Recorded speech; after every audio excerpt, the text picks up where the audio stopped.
All right, let's move on to the secondary now. We've talked about D-line and we've talked about linebacker expectations. So now let's talk turnovers, because it's the front seven that creates the havoc, and it is typically the secondary that cleans it up. The Bills had 30 takeaways in 2023, third in the NFL behind only the Ravens and Giants, The who weird stat of the 2023. who had 31, so only one more than the Buffalo Bills. 18 of those 32 turnovers to the Buffalo Bills were interceptions. Is it unfair to expect this type of production again in 2024 from the Buffalo Bills defense in terms of takeaways and interceptions? Yeah, the 18 picks. The Bills really didn't have necessarily a dominant force, right? That was collecting most of that. Mm-hmm. Rasul Douglas led the team with 4, and he wasn't even on the team for about half the season. Bernard was second on the team with 3. Epinesa had 2. Like, I mean, you're talking about a possibility that that number could be replicated if guys like Mm-hmm. Christian Benford, Kaiir Elam, Douglas having a full season on the team, and then adding in the things like with Bernard and Milano getting some of that as well. Maybe Cole Bishop, Taylor Rapp, but again, back to Tom's point, you know, the quarterbacks that the Bills are facing this year, I think, are markedly, I wouldn't say markedly, but are look better, at least from in totality from what they played against last year. So 18 picks. I mean, I'd love to get 18 picks again. Yeah. 30 takeaways, obviously including the fumbles, but I think anywhere in that 15 to 18 pick range would be a really, really strong season from this defense, considering the quarterbacks that are playing against. And the 18 picks was third in the NFL, right? Or fourth, I think, tied for fourth in the NFL. So, and Taron Johnson, I don't think had any interceptions last year. So, like, I mean, there is potential for this team to replicate that again. Yep. And it'll be like, for me, I'm going to be really kind of honed in on like Rasul Douglas in a full season, had the 4 picks. Is that his ceiling? Can he do more? More than 4 is quite a lot. And then can Christian Benford kind of build on the 2 he had last year, maybe be a true sort of ball hawking type of guy like he was at Villanova? That was well documented as one of his strengths coming out, was his ability to play the ball. So, I mean, I could see it, but the quarterbacks are good that they're playing against. So 15 to 18 is kind of what I'm hopeful for. Yeah, I mean, it's so tough.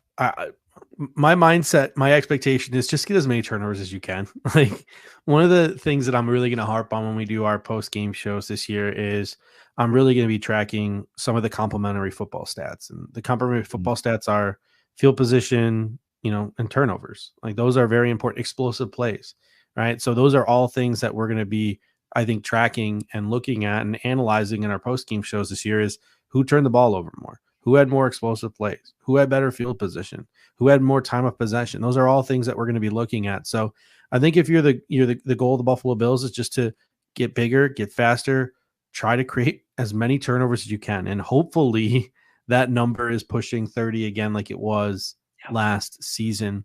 Yep. Who do you think leads the 2024 Buffalo Bills in interceptions? Oh, that's a good question. I'll say Rasul Douglas. I'll say Douglas because he led the team last year, and that's kind of his game, right? Like, he just fits so well schematically what the Bills want to do, and having a full season and an off season with this unit. And because we're going to be talking about this on our next show, contract year players. The guy wants another contract. He wants one more payday. He's 30 years old. He's going to want maybe another 2-year, 3-year contract. So I'm going Rasul Douglas. He's going to lead the team in picks. I'm going to go a little out of left field here. I think, the Buffalo Bills are going to have wide receiver by committee in 2024. I think they're going to have interceptions by committee in 2024. I think the wealth is going to be spread throughout the defense. My hot take is Terrell Bernard leads the 2024 Bills in interceptions. Oh, I don't think it'll be a high number. I think it'll be like 4 or 5. But he had 3 last Bernard, year, right? So he was second on the team. So I think Terrell Bernard leads the Buffalo Bills in picks this year. I don't have very high expectations for somebody to get to. There was a 33rd team did a post like every team's last player to get like 7 interceptions or something. Thankfully for the Was it Bills, Jared Bird? thankfully for the Bills, it wasn't an embarrassing number. It was Trey White in 2019, I think, with 7. But there He was did have. one team, I think it was the Colts, who hasn't had a 7 interception corner since like 1994. Oh, That's wow. crazy. I'm sure they had safeties in that time, like Bob Sanders and stuff, that I'm sure cleaned up in the interception department. But when I saw that number, I was like scrolling through the years. I'm like, which one's the lowest? Which one's the lowest? I'm like, dang, Colts 1994. Like, that's rough. I mean, So 7's a lot, though. That's a lot yeah, for one guy. especially nowadays for a corner. Yeah, Yeah. especially when you're a good corner, they just stop throwing at you. Like, Yep. that's pretty much the business that we are in 2024. What about predicting starters in the secondary here for the Buffalo Bills? I Mm. think Benford, Douglas, Taron Johnson, they are chalk. What about the safety? So, like, who starts at safety?